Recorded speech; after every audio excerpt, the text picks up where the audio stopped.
Everyone, welcome to our channel Virushika classes. Myself Ishika Sharma और आज हम स्टार्ट करने वाले हैं nucleus, the chapter number 13 of class 12।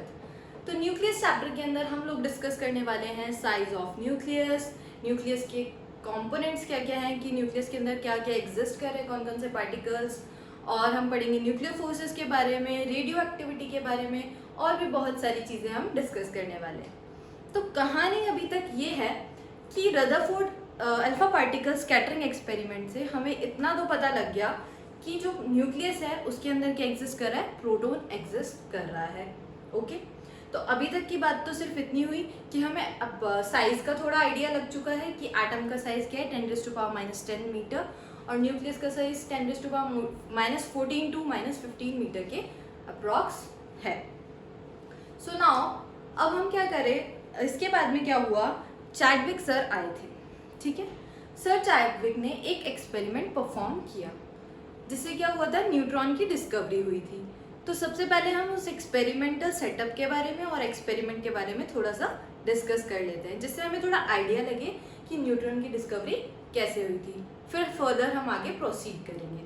Okay, तो सबसे पहले क्या हुआ था, उन्होंने क्या लिया, उनका एक्सपेरिमेंटल सेटअप कुछ ऐसा था। सबसे पहले क्या लिया था, ये था लेड ब्लॉक। लेड ब्लॉक इसलिए ले लेते हैं क्योंकि लेड जो होता है वो रेडिएशंस को एब्जॉर्ब कर लेता है। ओके, और यहाँ पे रखा था पोलोनियम, जो कि क्या था, अल्फा पार्टिकल का सोर्स था। अल्फा पार्टिकल का सोर्स था, अल्फा पार्टिकल्स की रेडिएशंस इसमें से निकले। यहाँ पे हमने रख दिया, सॉरी उन्होंने रखा बेरिलियम।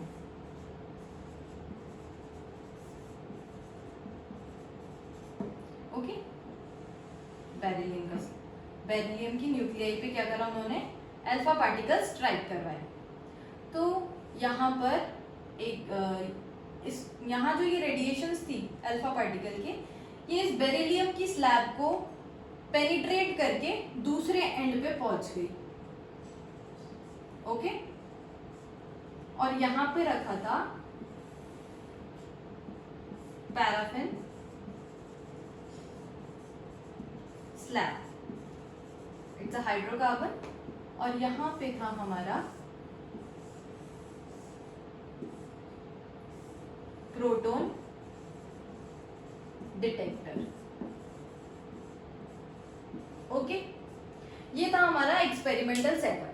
तो इसके अंदर क्या हुआ, जैसे ही पोलोनियम के अंदर से अल्फा पार्टिकल को बम्बार्ड कराया बेरिलियम के न्यूक्लियाई के ऊपर, तो कुछ रेडिएशन निकले। ठीक है, वो रेडिएशन पेनिट्रेट कर गए बेरिलियम की न्यूक्लियाई को, और उसके बाद में पैराफिन की जब स्लैब पे वो स्ट्राइक किए, बम्बार्ड हुए ये रेडिएशन, यहाँ से प्रोटॉन, हाईली एनर्जेटिक प्रोटॉन्स बाहर निकले। और यहाँ पे ना तो इन पे इलेक्ट्रिक फील्ड का कोई असर था और ना ही मैग्नेटिक फील्ड का। तो मतलब इलेक्ट्रिक फील्ड और मैग्नेटिक फील्ड का अगर किसी पार्टिकल पे कोई इफेक्ट नहीं पड़ रहा, मतलब वो पार्टिकल क्या है, न्यूट्रल है, कोई चार्ज ही कंटेन नहीं कर रहा वो पार्टिकल। ठीक है, तो ऐसा कुछ देखा गया। उस टाइम तक हमें सिर्फ इतना पता था कि जो चार्जलेस पार्टिकल है वो सिर्फ फोटोन है।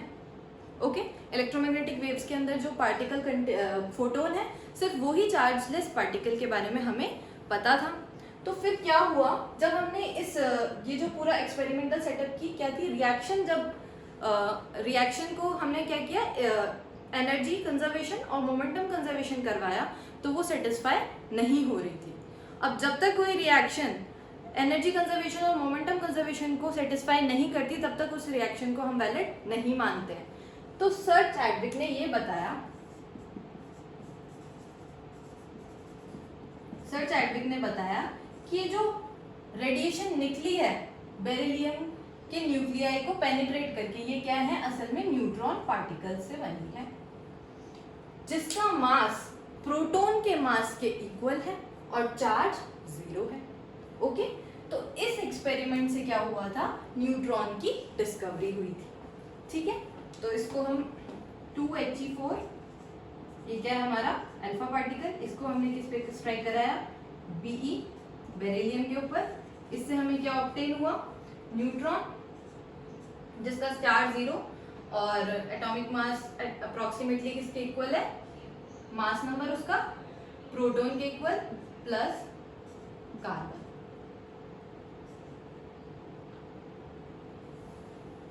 ओके, ये रिएक्शन ठीक है। तो ये इस एक्सपेरिमेंट से हमें पता लगा कि जो न्यूक्लियस है उसके अंदर क्या एग्जिस्ट कर रहा है, न्यूट्रॉन भी एग्जिस्ट कर रहा है, जिसका मास क्या है, प्रोटॉन के मास के इक्वल है और चार्ज क्या है, 0, चार्जलेस पार्टिकल है। ठीक है, तो अभी तक हमें न्यूक्लियस के कंपोनेंट्स के बारे में पता चल चुका है। तो हम न्यूक्लियस को कैसे डिफाइन करेंगे,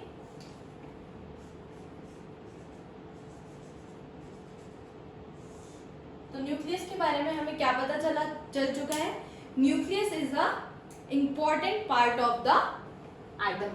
क्या है न्यूक्लियस, इंपॉर्टेंट पार्ट है एटम का, जो कि क्या कर रहा है, which contain all positive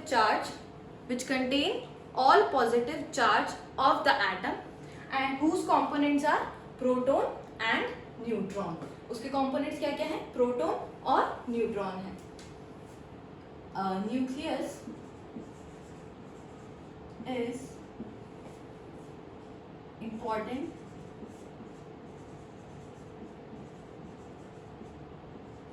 part of an atom which contain, क्या कंटेन कर रहा है, जो all positive चार्ज न्यूक्लियस ही कंटेन कर रहा है and most of the mass of atom whose components, जिसके कंपोनेंट्स क्या क्या हैं, whose components are proton and neutron. Okay, these both combinedly called, इनको combinedly क्या बोलते हैं हम, न्यूक्लियॉन्स। न्यूक्लियस के अंदर जो रह रहा है वो न्यूक्लियॉन हो गया। Okay, nucleons. अब ये तो पता लग गया हमें न्यूक्लियस के बारे में कि न्यूक्लियस के अंदर प्रोटॉन और न्यूट्रॉन रहते हैं, पॉजिटिव पार्ट कंटेन करता है न्यूक्लियस और क्या कर रहा है, मोस्ट ऑफ द मास भी कंटेन कर रहा है, इनको न्यूक्लियॉन्स बोल रहे हैं। अब रिप्रेजेंटेशन देख लीजिए, न्यूक्लियस को कैसे रिप्रेजेंट करेंगे, रिप्रेजेंटेशन। ठीक है, रिप्रेजेंटेशन, किसी भी न्यूक्लियस को हम रिप्रेजेंट करेंगे, यहाँ पे लिखेंगे अपन प्रोटॉन नंबर और यहाँ पे मास नंबर ए। तो मास नंबर ए यहाँ पे क्या है, number of neutron plus number of proton से मिलकर बना है मास नंबर। जेड क्या है, यहाँ पर प्रोटॉन नंबर है।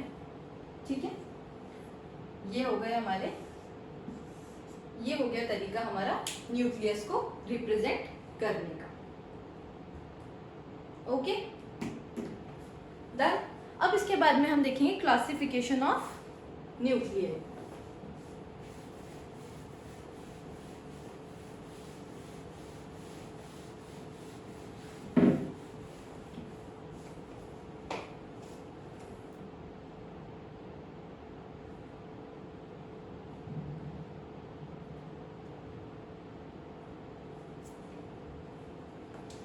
अब नेक्स्ट टॉपिक है अपना क्लासिफिकेशन ऑफ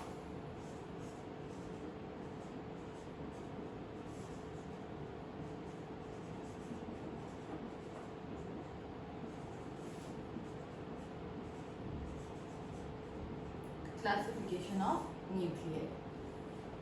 तो बेटा कुछ ऐसे देखे गए एटम्स पीरियोडिक टेबल में हम देखते हैं कि जैसे हाइड्रोजन है, ठीक है, हाइड्रोजन है, उसके भी क्या होते हैं, आइसोटोप्स होते हैं, जिनका मास नंबर तो क्या होता है, डिफरेंट होता है, लेकिन एटॉमिक नंबर क्या होता है, सेम होता है। तो उसी तरीके से अपन क्या कर रहे हैं, इनकी न्यूक्लियाइज को भी क्लासिफाई कर रहे हैं डिफरेंट डिफरेंट पार्ट्स के अंदर, जिसके अंदर फर्स्ट अपना होता है isotope.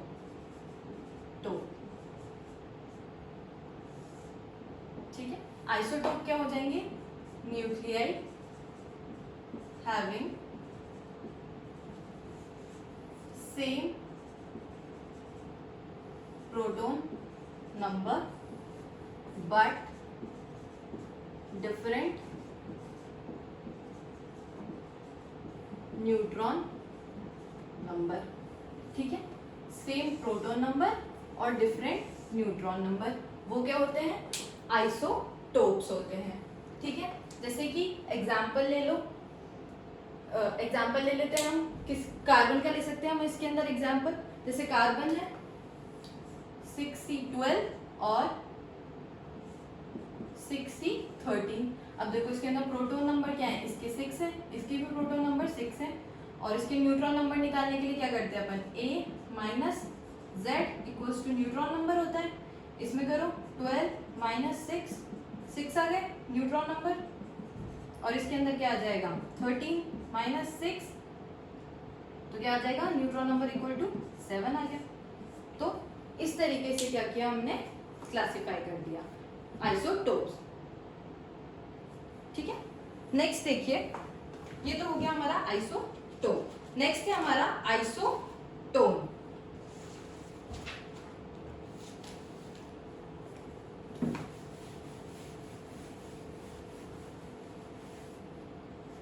Isotone,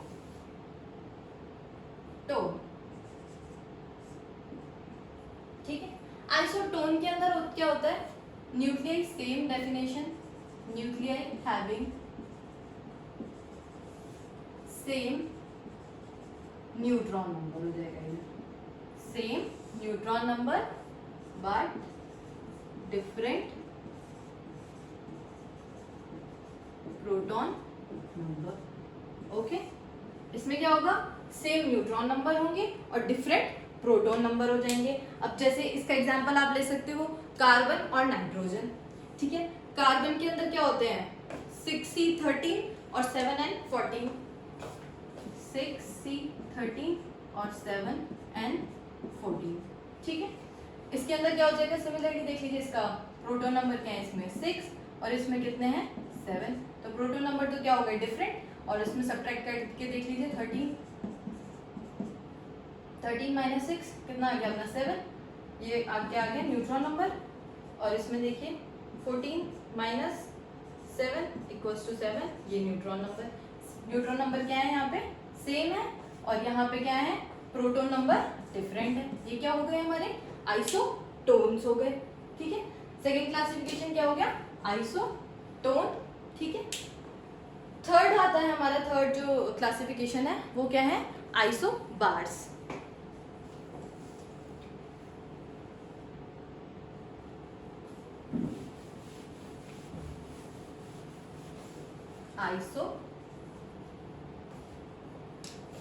isobars,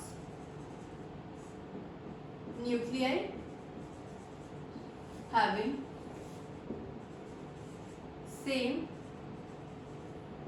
mass number but composition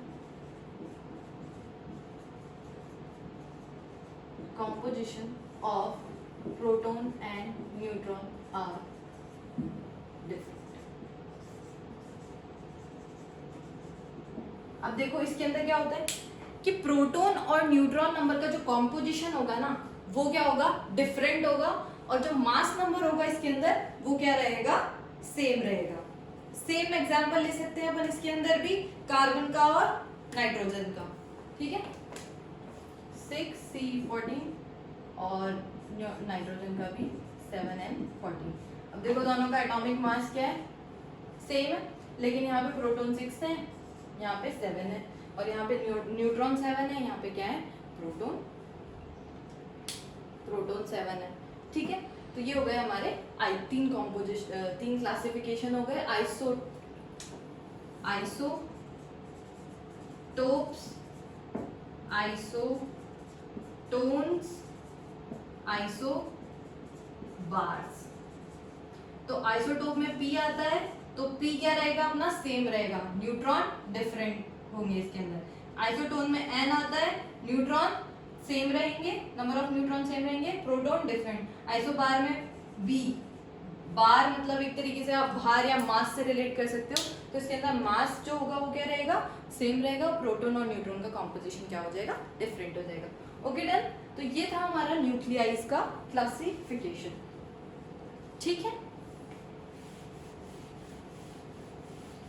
तो न्यूक्लियाई के बारे में पढ़ लिया हमने, क्लासिफिकेशन ऑफ न्यूक्लियाई हो गया कि न्यूक्लियाई कितने टाइप्स के हो जाएंगे, टाइप्स ऑफ न्यूक्लियाई हो गई।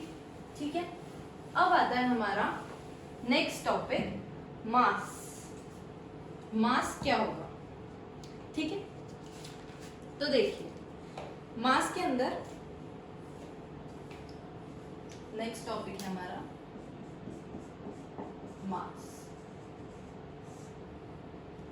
तो बेटा क्या होता है, जो मास है उसको हम किससे मेजर करते हैं, मास स्पेक्ट्रोग्राफ।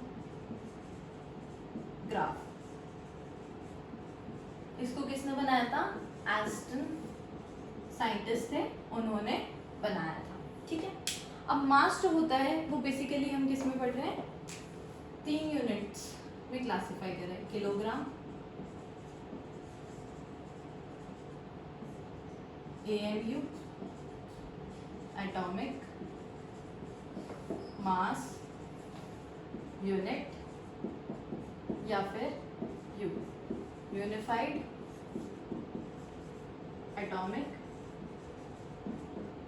Mass unit. ठीक है, और थर्ड जो है हमारा रिलेटिविस्टिक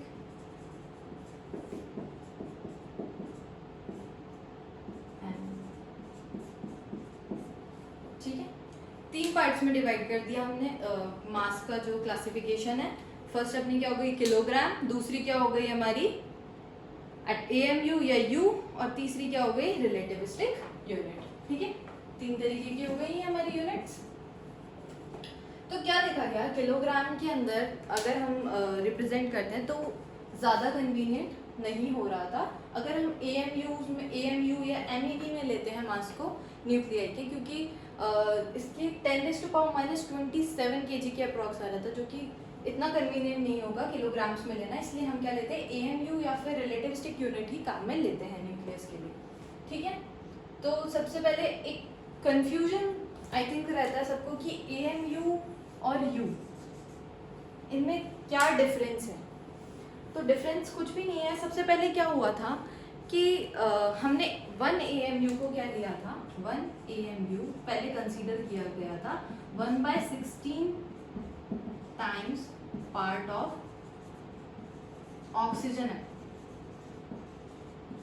पहले इसके रेफरेंस में कैलकुलेट किया था 1 AMU को हम क्या लेते हैं 1/16, लेकिन लेटर ऑन देखा गया कि 1 AMU को 1/12 पार्ट ऑफ कार्बन एटम लेके जब सॉल्व कर रहे थे तो मोर एक्यूरेट आंसर्स मिल रहे थे। तो यही इसी को बोल दिया गया था यूनिफाइड एटॉमिक मास। ठीक है, कुछ भी डिफरेंस नहीं है, 1 AMU is unified atomic mass unit. Okay, तो ये था मास का कॉन्सेप्ट। अब इसके अंदर डायरेक्टली हम वैल्यूज ले लेते हैं जो कि हमारे कैलकुलेशन में भी काम आएगी, और मतलब इसके अंदर जितने भी न्यूमेरिकल्स होंगे हमें उस AMU के रिस्पेक्ट में kg में कन्वर्ट करने के लिए यूज में आने वाली है। वैसे तो इसका प्रोसीजर होता है पूरा, एक मोल में कितने होते हैं कार्बन एटम, फिर gram atomic mass, Avogadro number लेकर, पर हम डायरेक्टली ले लेते हैं 1 AMU = 1.66 × 10⁻⁻27 kg।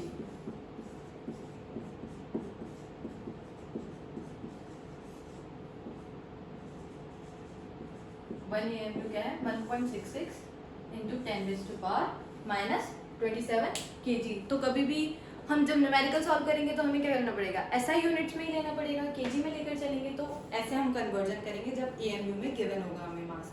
और अगर MEV में निकालना हो तो 931.5। 1 AMU 931.5 MeV। तो ये चीज़ हमें ध्यान में रखनी है, या फिर 1 AMU 931.5 MeV/c²। ठीक है, ये हो गई हमारी मास से रिलेटेड बातें। ठीक है, तो मास की हम क्या यूनिट लेते हैं, एटॉमिक मास यूनिट में लेकर चलेंगे। ठीक है, अब इलेक्ट्रॉन का मास AMU में और kg में, फिर प्रोटॉन का मास, ये सब हमें थोड़ा ध्यान में रखना पड़ेगा कैलकुलेशंस के लिए। ठीक है, प्रोटॉन और न्यूट्रॉन का जो मास होता है वो अप्रॉक्सीमेटली 1 AMU ही कंसीडर कर लेते हैं। ठीक है, फिर भी मैं थोड़ी एग्जैक्ट वैल्यूज लिखवा देती हूँ। मास ऑफ इलेक्ट्रॉन होगा अपना 0.000548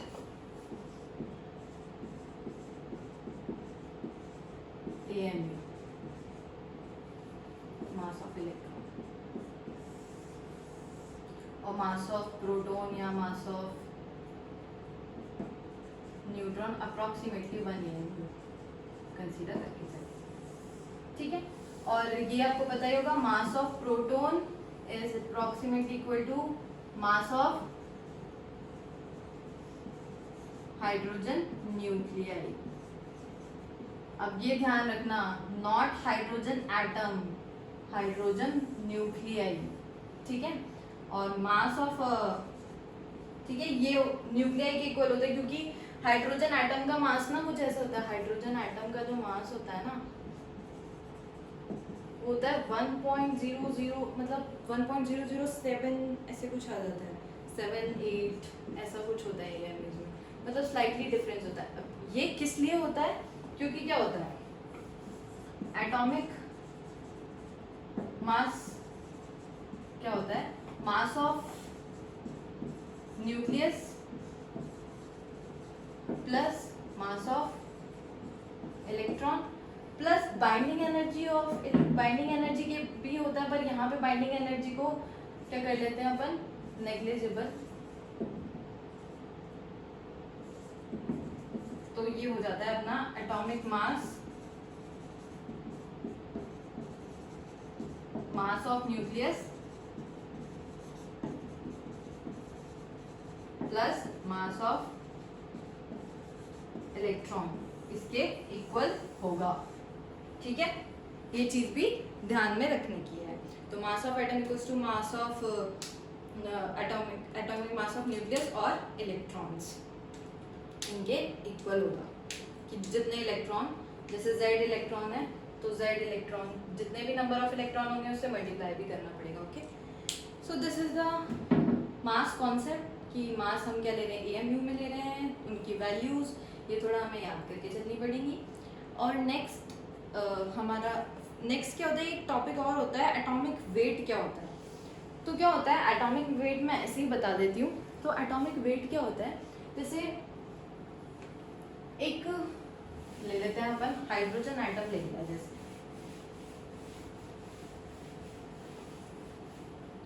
तो हाइड्रोजन एटम क्या होता है, इसके आइसोटोप 1H1, 1H2 और 1H3। ठीक है, तो ये 1H1 जो होता है ये नेचर के अंदर सबसे ज्यादा पाया जाता है। ठीक है, मोस्ट प्रोबेबिलिटी होती है इसकी नेचर में या पाए जाने की, इसकी थोड़ी कम होती है और ये तो बहुत रेयर। ठीक है, तो अब क्या करते हैं हम, इनका जो एटॉमिक मास होता है, ठीक है, इनका जो एटॉमिक मास होता है कि कितने परसेंटेज में ये नेचर में पाए जा रहे हैं, इसका क्या ले लेते हैं, एवरेज। तो एवरेज लेने पे जो निकल के आता है, एवरेज ऑफ एटॉमिक मास। ठीक है, इनका जो एटॉमिक मास का अपन एवरेज लेते हैं उसी को क्या बोलते हैं अपन, एटॉमिक वेट। कि नेचर में कितना ज्यादा प्रेजेंट है कोई, उसके रिस्पेक्ट में उनका क्या कर लेते हैं, एवरेज ले लेते हैं। ये अपना क्या आता है, एटॉमिक मास, एटॉमिक वेट आ जाता है। Okay, so this was the mass concept. यहाँ पे पूरा मास का कॉन्सेप्ट कवर हो जाता है। ठीक है, इसके बाद में हमारा नेक्स्ट जो टॉपिक आता है वो है हमारा न्यूक्लियस की रेडियस। ठीक है,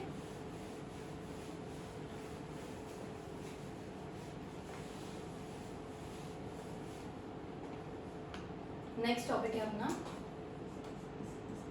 साइज ऑफ न्यूक्लियस।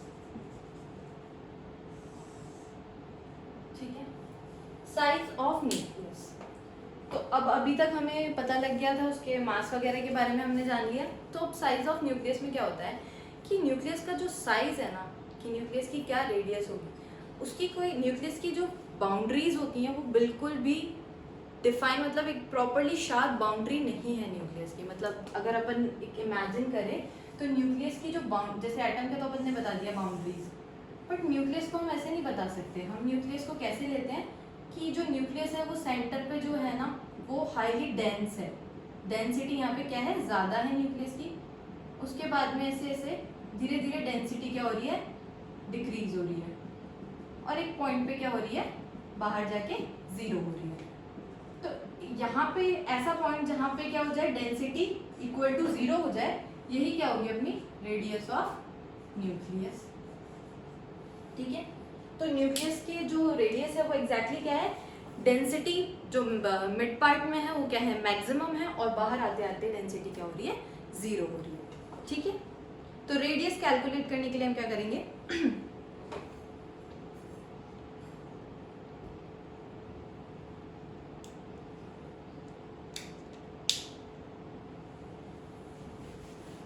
इसका भी डेरिवेशन होता है, बट आपके वो पार्ट नहीं है डेरिवेशन वाला।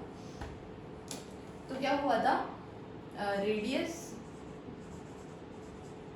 Of nucleus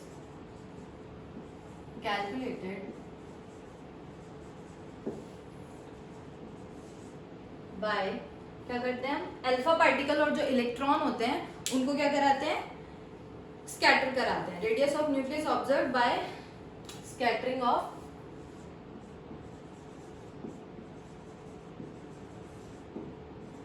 electron and alpha particle. ठीक है, तो जो रेडियस है वो क्या है हमारे, radius is directly proportional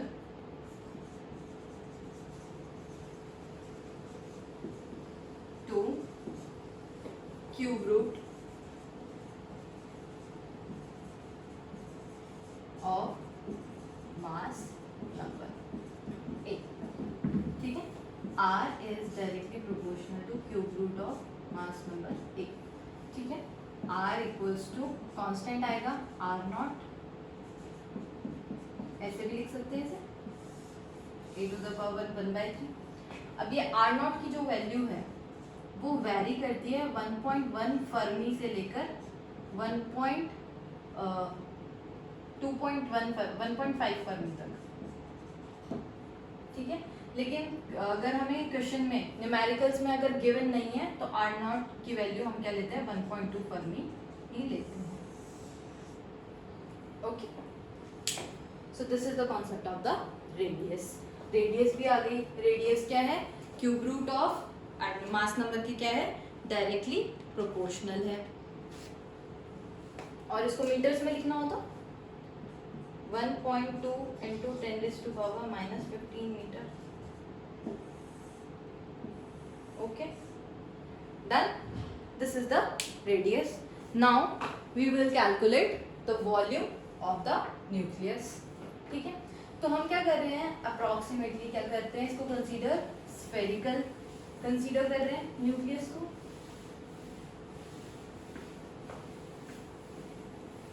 spherical shape consider कर रहे हैं, तो स्फेयर का वॉल्यूम क्या होता है, वॉल्यूम ऑफ न्यूक्लियस, वॉल्यूम क्या हो जाएगी, 4/3 pi R cube. 4/3 pi R की वैल्यू क्या थी यहाँ पे, R naught, a to the power 1/3 put करो, R naught a to the power 1/3 4/3 pi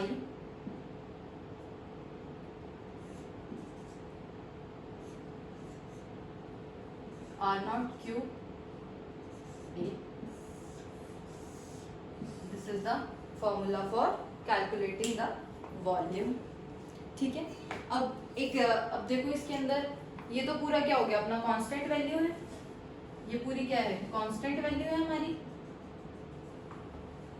very कौन करेगा, मास नंबर ही तो वेरी करेगा। तो अगर हम रेशियो निकालते हैं v यहाँ पे क्या गया हमारा v directly proportional to mass number a। तो v1 अपॉन v2 का अगर रेशियो निकालना हो तो कैसे हो जाएगा, a1 अपॉन a2 पे डिपेंड करेगा। क्लियर, ठीक है। स्फेरिकल शेप कंसीडर करके चलते हैं अपन न्यूक्लियस की, इसलिए 4/3 पाई आर क्यूब। आर की वैल्यू हमने कैलकुलेट कर ली है पहले ही, उसको यहाँ पे पुट किया, यहाँ से अपने वॉल्यूम की वैल्यू निकल के आ गई। ठीक है, अब हमने क्या बोला है कि डेंस क्या है, पार्ट जो न्यूक्लियस है वो क्या है, मिड में से डेंस है, उसके बाद में जो डेंसिटी है उसकी क्या हो रही है, कम होती जा रही है और एक पॉइंट पे आके 0 हो रही है। तो हमें क्या करना पड़ेगा, डेंसिटी भी कैलकुलेट करनी पड़ेगी। तो density of nucleus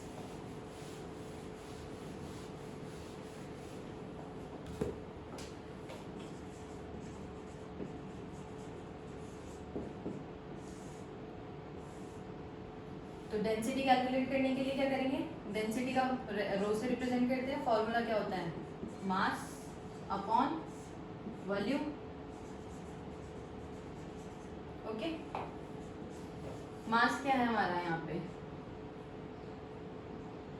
small M ले लेते हैं और कितना है, एटॉमिक मास क्या है a, m इंटू ए के इक्वल होगा मास, क्योंकि a नंबर ऑफ पार्टिकल्स ही तो प्रेजेंट है। a क्या रिप्रेजेंट करता है, number of proton plus number of neutron को रिप्रेजेंट करता है। तो टोटल नंबर ऑफ पार्टिकल्स है, मास को मल्टीप्लाई कर देंगे अपॉन वॉल्यूम क्या था 4/3 पाई r0 क्यूब a से कैंसिल आउट 3m अपॉन 4 पाई r0 क्यूब। तो हमारी जो डेंसिटी है वो मास नंबर से क्या है, इंडिपेंडेंट है।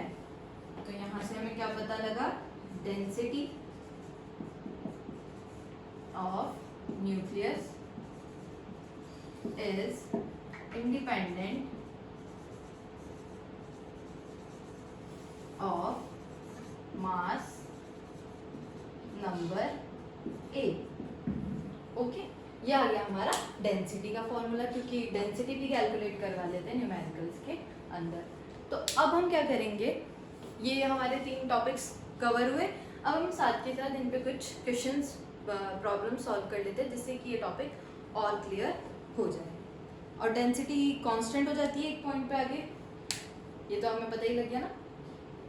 एक पॉइंट पे आके क्या हो जाएगी, डेंसिटी कांस्टेंट हो जाएगी और बाहर आते आते एक शार्प बाउंड्रीज नहीं है न्यूक्लियस की, ये ध्यान रखिए, शार्प बाउंड्रीज नहीं है न्यूक्लियस की, सिर्फ डेंसिटी बीच में मैक्सिमम है, फिर वो डिक्रीज होते होते आगे जाके 0 होती है, दैट्स इट।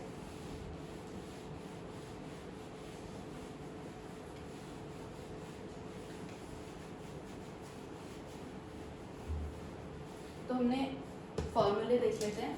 रेडियस के लिए क्या फॉर्मूला था, r equals to r0 A to the power 1/3। Next volume के लिए क्या था, वॉल्यूम किस पे डिपेंड कर रही थी हमारे,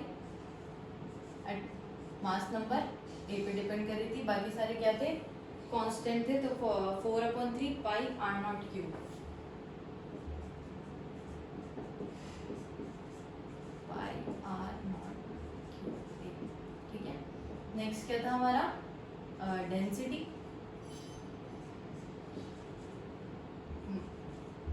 3m अपॉन 4 पाई r0 क्यूब, यही था।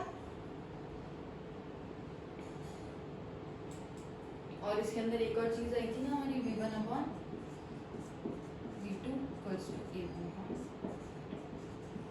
ठीक है, यहाँ तक कि ये फॉर्मूलेज हमने कवर कर लिया। इन्हीं फॉर्मूला पे बेस्ड क्या आते हैं, क्वेश्चंस आते हैं। इस पे क्वेश्चंस कैसे बनते हैं, जैसे कि हम एक न्यूमेरिकल लेते हैं, न्यूमेरिकल प्रॉब्लम लेते हैं हम एक।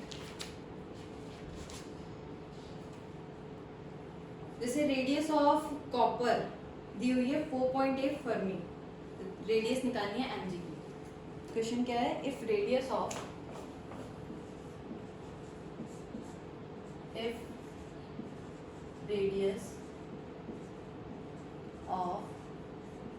cu कितनी दी हुई है 4.8 फर्मी,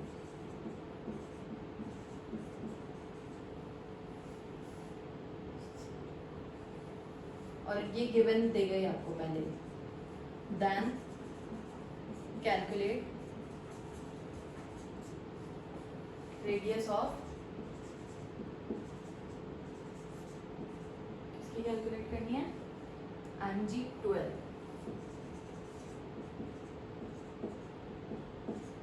ये कैसे करेंगे, तो ये वाला जो हमारा न्यूमेरिकल है वो किस पे बेस्ड है, रेडियस पे बेस्ड है, ठीक है।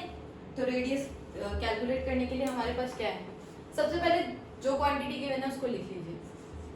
r1 पहले वाले की रेडियस क्या है, r1 r0 a1 पावर 1/3, ये किसके लिए हो गया, cu के लिए। इसकी वैल्यू क्या है अपनी 4.8 फर्मी। r2 किसके लिए ले लेंगे हम, mg के लिए, r0 a2 द पावर 1/3, ये हमें कैलकुलेट करनी है। रेशियो ले लो r1 upon r2, r0 a1 1/3 upon r0 a2 1/3, r0 क्या है constant, cancel, a1 upon a2, a1 की वैल्यू हमें पता ही है 4.8,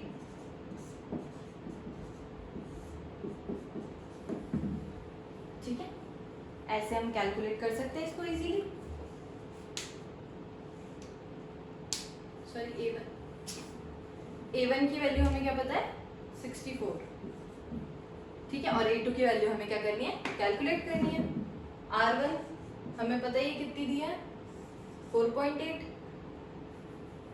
तो क्या हो जाएगा, देखो इसको इधर ले जाते हैं, r2 कैलकुलेट करना है उसको एक तरफ, r2 इक्वल्स टू क्या हो जाएगा, a2 अपॉन 64 1/3 r1,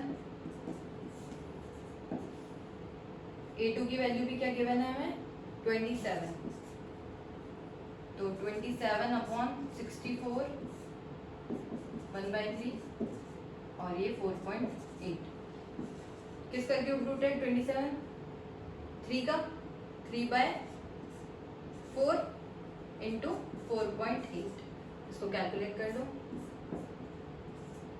2 से 8, r2 इक्वल्स टू 3 2 से 6 और 3 1 से 3, 3.6 पर ये आ गई हमारी r2 की वैल्यू।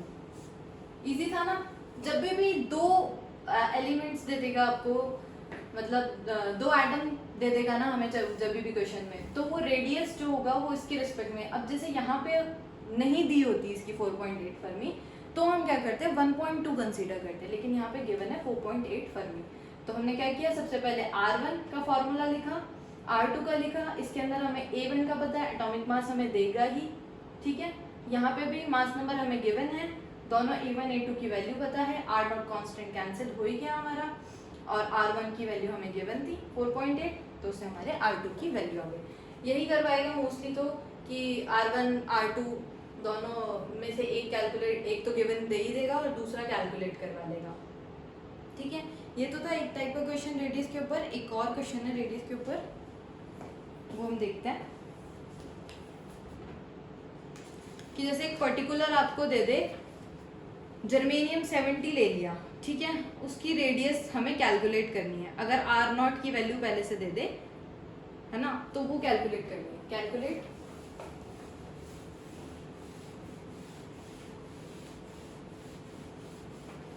देखो, कैलकुलेट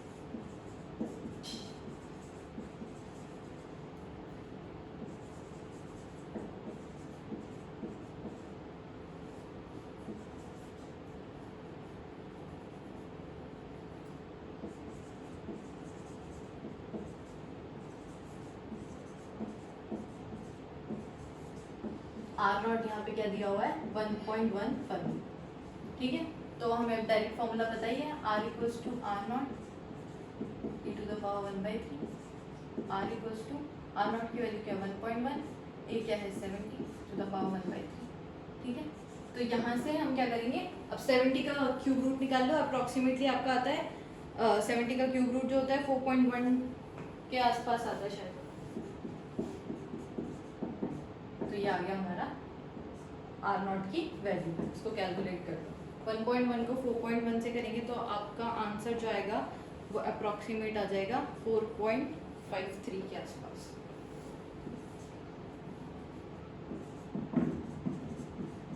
तो ऐसे सिंपल सिंपल क्वेश्चन होंगे। इसके अंदर हमें देखो फिर से मास नंबर गिवन है, आर नॉट गिवन है, आर कैलकुलेट करवा लिया अगर एक पर्टिकुलर। अब इसके अंदर अगर आर नॉट नहीं देता हो क्वेश्चन में तो हम क्या करते हैं, यहाँ पे 1.2 फर्मी ले लेते हैं, ठीक है। तो इस टाइप के क्वेश्चन हमारे रेडियस के ऊपर बनते हैं, ठीक है। वॉल्यूम के ऊपर इतने ज़्यादा कोई कॉन्सेप्ट क्वेश्चन नहीं बनते, डेंसिटी पे बन सकते हैं। तो रेडियस वाला कॉन्सेप्ट तो इन दो क्वेश्चन से आई थिंक क्लियर हो ही गया होगा। ये एक और लें,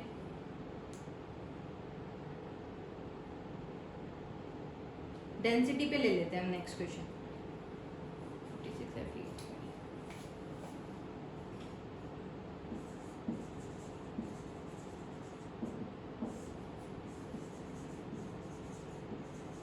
calculate density, nuclear density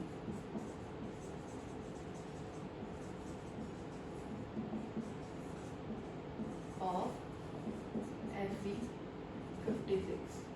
Fe56 की न्यूक्लियर डेंसिटी निकालनी है। इसके अंदर हमको क्या गिवन है, nuclear mass given, nuclear mass is, mass की वैल्यू क्या गिवन है 55.85।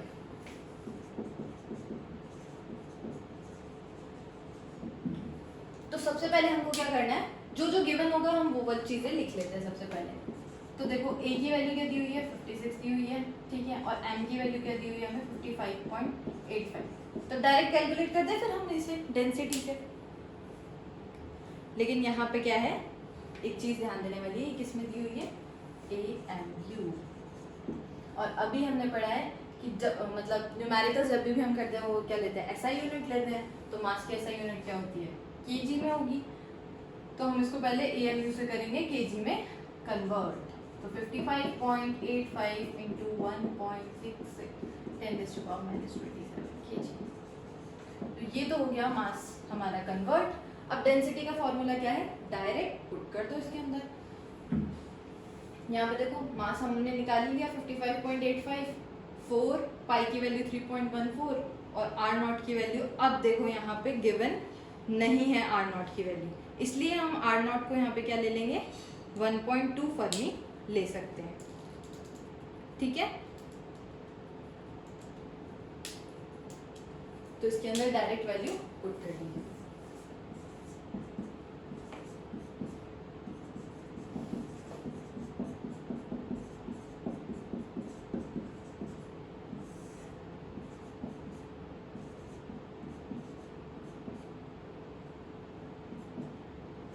1.2 इंटू 10⁻⁻15,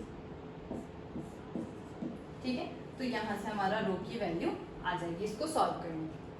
तो ये थे कुछ क्वेश्चंस हमारे डेंसिटी के ऊपर और रेडियस के ऊपर। इसी टाइप के क्वेश्चंस आएंगे कि कभी क्या होगा, मास गिवन है इसके अंदर Fe56 का, इसी टाइप के कोई भी दूसरा एलिमेंट चेंज कर देगा, इसके अंदर Fe की जगह कुछ और दे देगा तो वो डेंसिटी कैलकुलेट करवाएगा। इससे ज़्यादा इस पर कुछ क्वेश्चंस नहीं बनते। या फिर रेशियो भी निकलवा सकता है, जैसे ρ1 या ρ2 का रेशियो निकलवा लिया, या वॉल्यूम का एक की वॉल्यूम दे दी, V1 की वैल्यू दे दी और है ना A1 A2 दोनों दे दिए, V2 कैलकुलेट करवा लिया।